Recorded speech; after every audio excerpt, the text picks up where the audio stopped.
오늘 말씀은 마음이 정결한 사람, 이런 의미입니다. 혹시 뮤직박스라는 영화 여러분 보셨습니까? 이 영화는 미국의 어떤 한 가정, 굉장히 행복한 가정에서 일어났던 어떤 사건을 그린 영화입니다. 좋은 아버지와 그리고 그 아버지의 헌신적인 사랑으로 딸이 잘 자라나게 됩니다. 그리고 그 딸이 자라나서 굉장히 똑똑한 변호사가 되게 됩니다. 그런데 어느 날 갑자기 집에 풍파가 닥칩니다. 그것은 이 아버지가, 미국 경찰들이 이제 찾아와서 이 아버지가 과거 2차 대전 당시에 유태인을 무자비하게 학살했던 비밀 경찰이었다라고 고소하면서 이 집안에 어려움이 닥치게 됩니다. 근데 아버지는 자기는 절대 그런 사람이 아니라고 항변하고 이제 재판에 서게 되죠. 당연히 딸이 재판에 아버지를 변호하게 됩니다. 그리고 재판이 점점 이제 진행될수록 아버지가 불리해지죠. 증인들이 나와서 저 사람은 나를 그렇게 괴롭혔던 그런 비밀 경찰이었다라고 말하게 되죠. 결정적인 증거들이 몇 가지가 쏟아지게 되고 결국은 법정의 모든 분위기는 이 아버지가 그렇게 사람들이 싫어했던, 사람들을 무자비하게 죽였던 비밀 경찰 쪽으로 이렇게 거의 이제 분위기가 형성됐습니다. 아버지가 자기 딸에게 나는 절대 그런 사람 아니다라고 말하죠. 딸도 자기 아버지가 자기를 키웠던 그 사랑을 보면서 우리 아버지는 절대 그렇게 사람을 무자비하게 죽일 사람이 아니다라고 확신을 갖게 되고 변호를 하게 됩니다. 딸의 그런 마음과 함께 열성적인 변호, 그리고 그 증인으로 나섰던 사람들의 어떤 증인 중에 그 증언들이 약간 틀렸던 증언들이 몇 개가 나오게 됩니다. 그러면서 이 증언했던 사람들의 증언이 굉장히 맞는 것이, 옳은 것이 많지만 그 중에 거짓 증언들이 있다라고 하는 것이 밝혀지면서 이 아버지가 무죄로 풀려나게 돼요. 당연하다고 생각했죠, 딸 입장에서는. 그런데 예기치 못한 어떤 사건이 발생되어서 결론은 자기 아버지가, 자기가 그렇게 믿고 따르고 사랑했던 아버지가 비밀 경찰이어서 유태인들을 무자비하게 죽였던 사람으로 밝혀지게 됩니다. 어느 정도로 죽였냐면 유대인들을 데리고 와서 이 팔굽혀펴기를 시키게 되죠. 팔굽혀펴기를 시키는데 저는 팔굽혀펴기를 운동 중에서 이걸 제일 못합니다. 근데 팔굽혀펴기를 하게 되면 이게 사람이 한계가 있죠. 근데 그 밑에다가 칼을 꽂아놓고 힘이 빠져서 이 팔굽혀펴기를 못하면 죽게 만드는 것이죠. 16살짜리 여자아이를 윤관하게 됩니다. 임신한 아이가 생기면 그냥 그 차가운 강물에 던져서 죽게 만드는 그런 무자비한 아버지가 자기 아버지였다는 것을 이 딸이 알게 됩니다. 이런 사람을 가리켜서 우리는 이중적인 인간이다라고 말합니다. 위선자다라고 말합니다. 우리가 잘 알고 있는 문학 작품 중에서도 지킬 박사와 하이드라는 그런 작품이 있죠. 사람의 이중적인 면을 잘 묘사하고 있는 작품이라고 생각을 합니다. 그런데요, 우리 안에도 그런 마음이 있습니다. 제가 아까 말씀드렸던 그 돈 사건, 제가 돈을 딱 들었을 때 첫 번째 들었던 마음은 이것은 무조건 내 돈이다, 이거였습니다. 제 돈으로 만들고 싶었기 때문이죠. 사람은 어떤 경우가 되면 그렇게 이중적으로, 위선적으로 바뀌게 됩니다. 그런데 오늘 말씀에 나오는 마음이 청결한 사람, 이 의미는 바로 그렇게 이중적이지 않는 마음의 상태를 가리키는 것입니다. 예수 믿는 성도가 이중적이 되어서는 안 된다는 것이죠. 예수 믿는 사람이 위선자가 되어서는 안 된다는 것이에요. 우리는 교회 안에서 굉장히 정직하고 멋진 신앙인으로 비춰지게 됩니다. 저희 자녀들이 저를 보면 교회 안에서의 목사인 아버지와 집안에서 아빠로 그냥 있는 그 모습과 다르게 생각할 수 있죠. 만약에 다르게 생각한다면 그것은 제가 위선적이거나 이중적일 가능성이 많습니다. 교회 안에서 보면 다 좋은 사람입니다. 예배드릴 때 보면 모두가 다 거룩하고 훌륭한 사람들입니다. 그런데 그것이 과연 우리의 삶 현장에서 어떻게 나타나고 있습니까? 정말로 그렇게 하나님 앞에서나 사람들 앞에서 정결하고 순결하고 거룩한 사람으로 드러나고 있습니까? 오늘 주님은 우리에게 그것을 묻고 싶은 것입니다. 너희가 구원 얻었다. 너희가 하나님의 자녀가 되었다. 내가 너를 구원해 줬다. 너희가 정말로 그 마음 가지고 청결한 마음으로 살아가고 있느냐라고 묻고 싶은 것입니다. 왜 이 청결함을 우리가 살피고 돌아보는 것이 중요하냐면 이 청결한 마음이 우리에게 잘 유지되어야 우리가 나그네 인생길을 살면서 바른 목표를 가지고 살아갈 수 있기 때문입니다. 여러분의 인생의 목표는 무엇입니까? 아마 우리가 인생을 살면서 우리 모두가 공동적으로 가질 수 있는 목표가 있을 것입니다. 그것은 우리가 하나님께서 주신 사명의 현장, 다시 말해서 가정과 직장과 또 우리가 경영하는 사업장에서 열심을 다해서 최선을 다하는 그런 삶일 것입니다. 이건 예수 믿는 성도들이나 불신자들이나 똑같이 가져야 될 것이죠. 특별히 예수 믿는 사람들이 정말 그렇게 살아가야 합니다. 제가 성경 공부 토요일 날 하는 그 몇 분이 있는데, 몇 분이라고 두 사람밖에 안 돼요.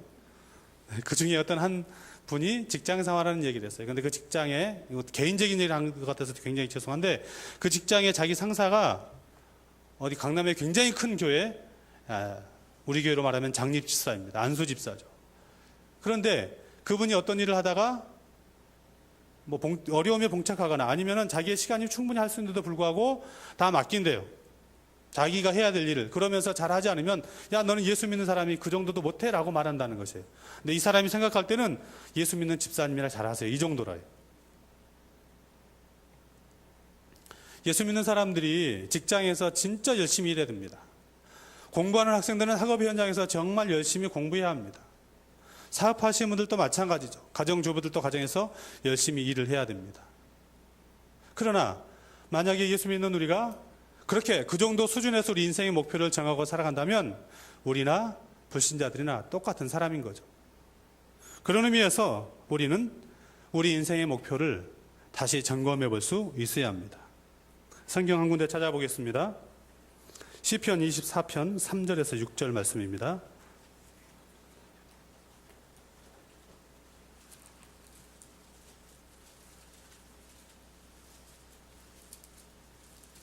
시편 24편 3절에서 6절 같이 읽겠습니다. 시작.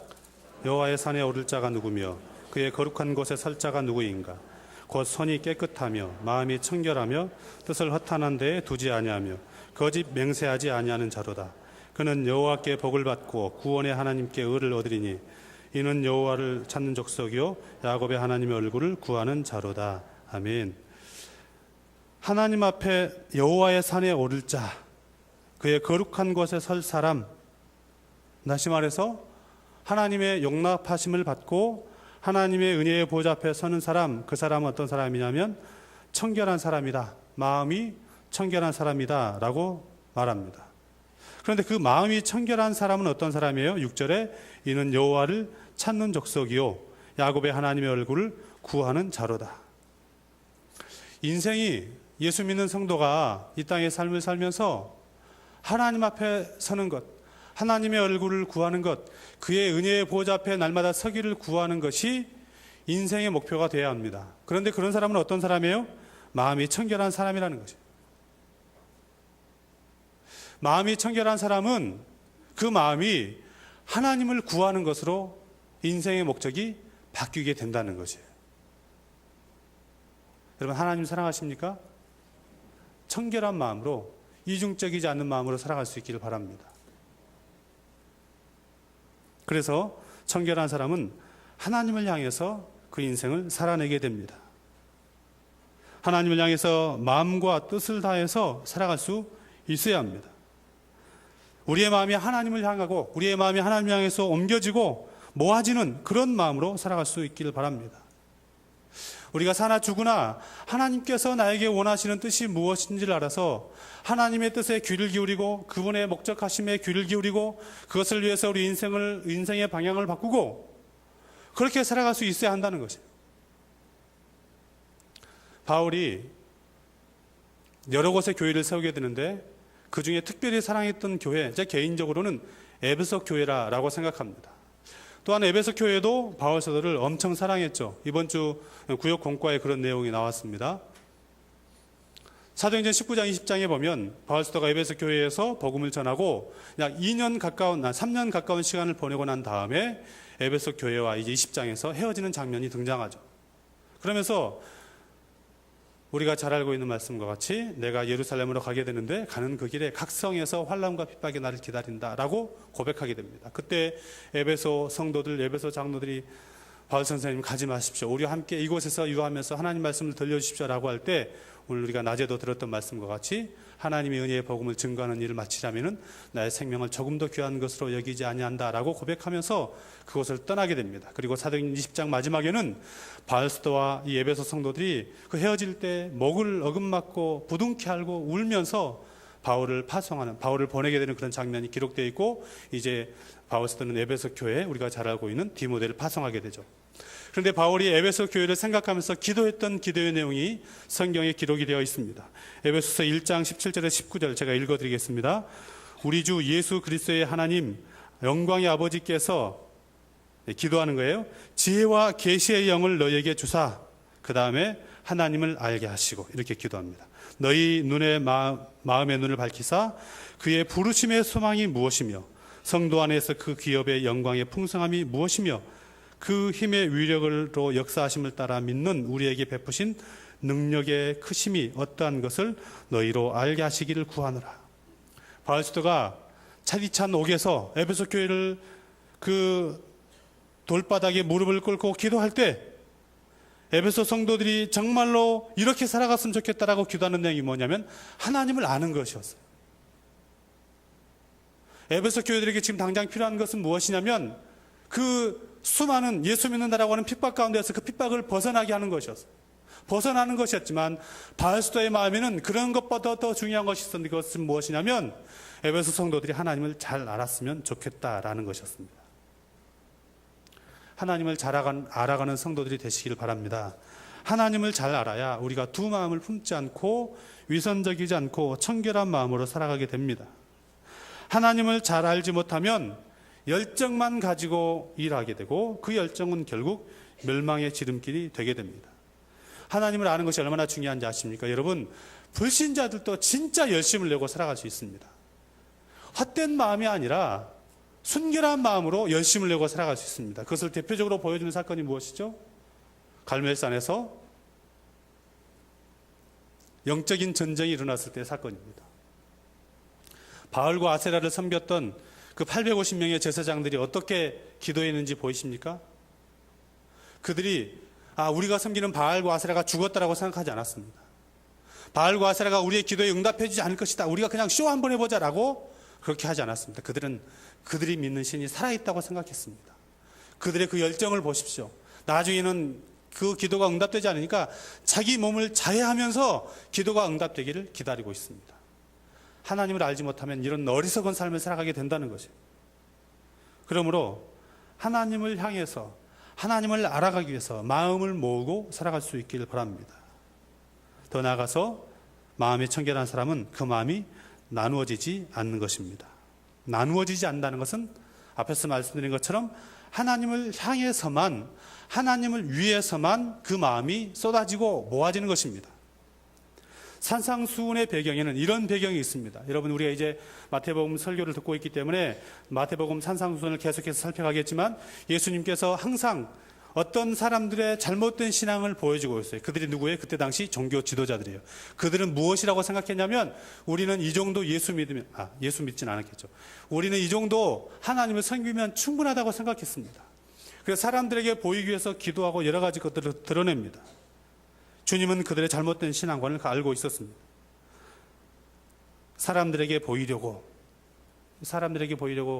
외식하면서 기도하지 말아라.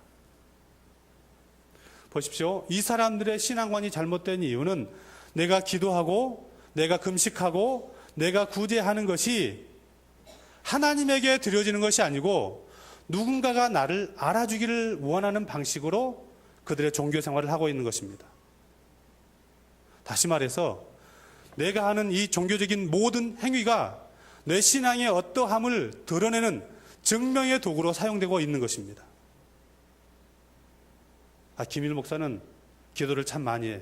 왜냐하면 그가 기도하는 시간들을 보니까 기도를 많이 하는 거, 실제는 그러지 않아요. 그런데 기도하는 시간을 보니까 기도를 참 많이 해.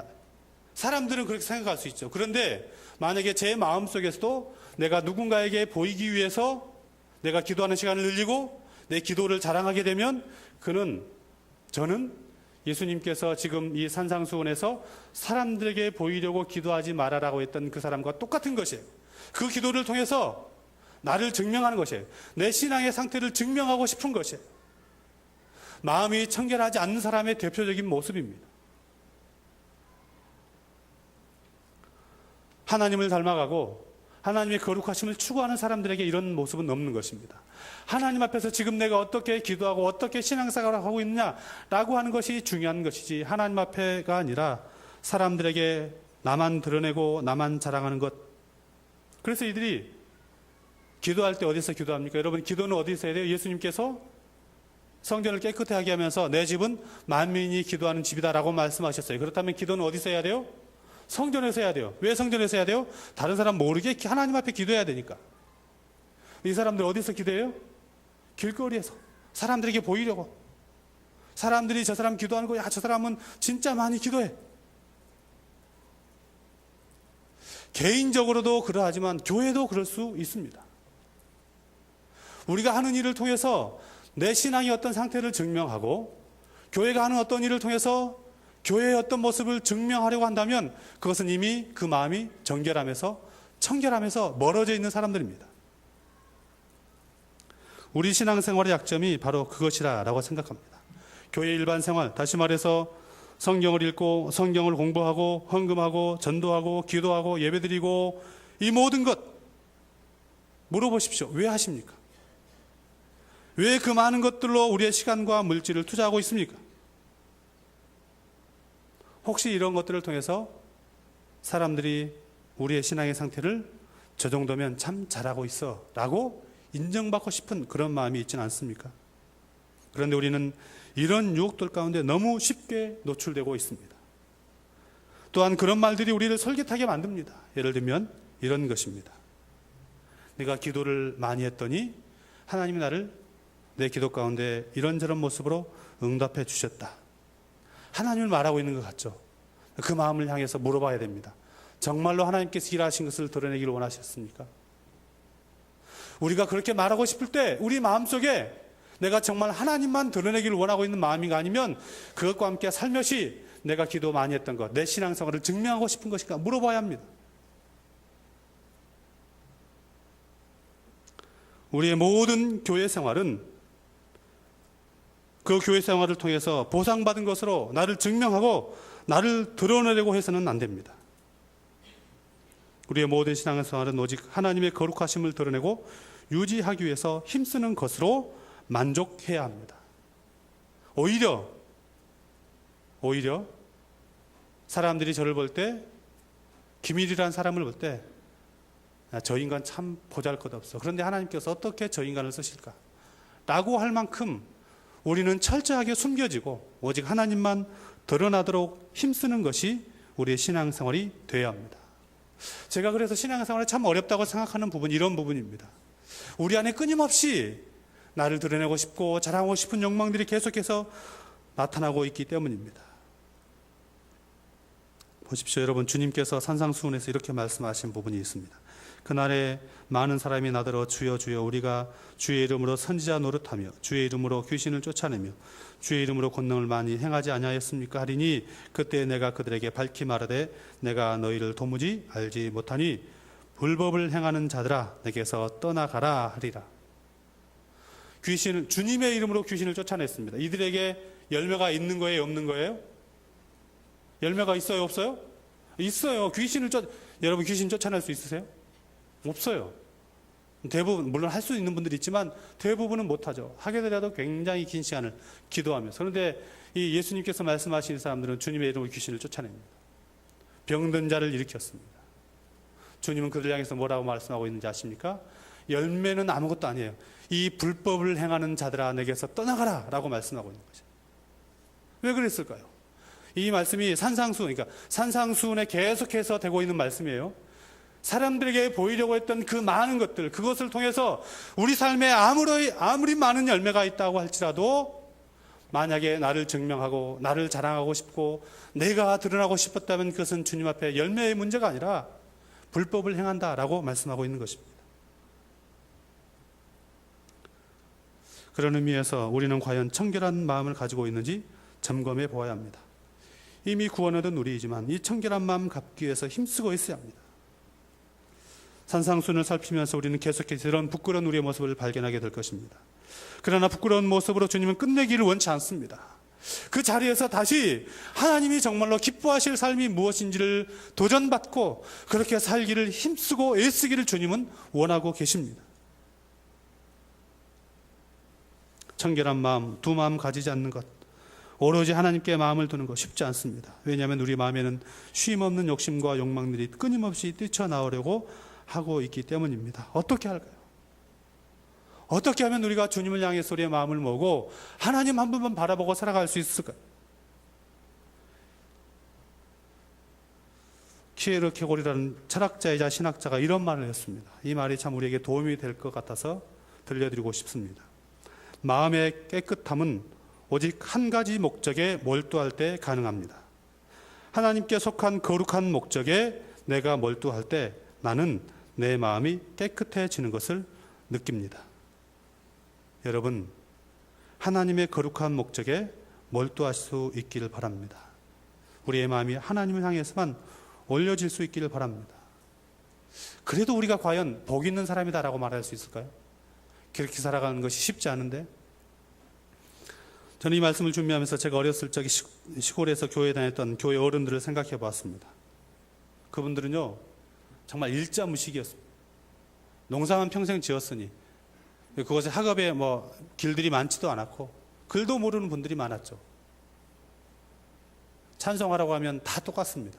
찬송하면 무슨 곡을 하냐면 내 주를 가까이 하게 하면 이것으로 모든 찬송을 다 해결하시는 분이었어요. 그런 분들이 많았어요.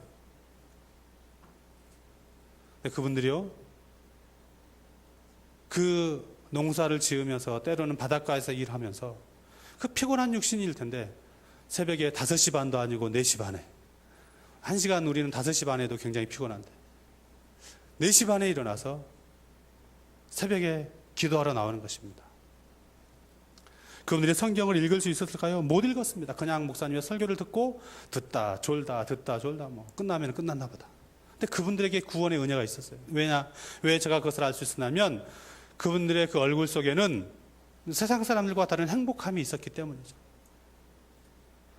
그냥 예수님 알게 된 그것 하나만으로 만족하는 것이에요. 그 피곤한 몸을 이끌고 새벽에 나와서 뭐 했을까요? 하루 종일 농사일을 하다가 수요일 날 저녁 종소리가 들리면 그 농사 다 정리하고 와서 졸고 뻔히 알면도 불구하고 교회에 나오는 발걸음들이 행복해 보였습니다. 왜 그랬을까요? 그분의 인생의 목적이 하나님 한 분만을 향해서 있었기 때문인 것을 저는 알게 되었습니다. 우리가 왜 예수 믿으면서 왜 때로는 나는 불행하다고 생각하고 남들과 비교해서 나는 왜 없는 것들 때문에 신앙생활이 왜 이렇게 재미없다고 생각할까요? 그것은 한 가지 이유밖에 없습니다. 우리 인생의 목적이 하나님의 얼굴을 향하고 하나님의 거룩하심을 향한 그것으로 우리 신앙의 목적이 모아져 있지 않기 때문입니다. 자꾸만 다른 것들로 우리의 마음이 모아지니까 그것 채워지지 않으니까 불행하다라고 생각하는 것입니다. 하나님께서 우리를 향해서 그 얼굴을 비추어 주셨습니다. 우리가 그분께로 얼굴을 향하기만 하고 내 인생의 목적은 하나님이 나를 사랑하신다는 그것 확인하는 것만으로 충분합니다. 그리고 그 하나님의 거룩하신 목적에 내 인생의 목적을 두고 살아갑니다 라고 하는 것으로 목적을 두고 살아간다면 우리는 인생을 살아가면서 부족하다고 생각하는 것 때문에 절망하지 않습니다. 남들보다 뒤처졌다고 생각하는 것 때문에 낙심하지 않습니다. 내가 없는 것들 때문에 우리의 마음이 무너지지 않습니다. 왜요? 하나님이 함께 하시기 때문입니다. 내 인생의 목적은 너무나도 분명하기 때문입니다. 두 마음 품지 마십시오. 헛된 것들로 우리의 마음을 빼앗기지 마십시오. 하나님께만 목적을 두고 살아가십시오. 가정에서, 직장에서, 공부하는 곳에서, 사업장에서 열심히 일하는 것의 궁극적인 목적이 하나님의 거룩하심이 될 수 있기를 바랍니다. 그런 사람은 참으로 복을 누리고 살아가는 사람들입니다. 이 청결한 양심으로 살아가는 성도들, 그래서 하나님께서 그 얼굴빛을 비춰주시는 은혜가 날마다 그 마음 가지고 살아가는 저와 여러분에게 있을 수 있기를 주님의 이름으로 축복합니다. 기도하겠습니다. 하나님, 구원 얻은 우리에게 청결한 마음이 있기를 소망합니다. 늘 두 마음으로 나누어지고 싶고 헛된 것들 추구하고 싶을 때가 있습니다.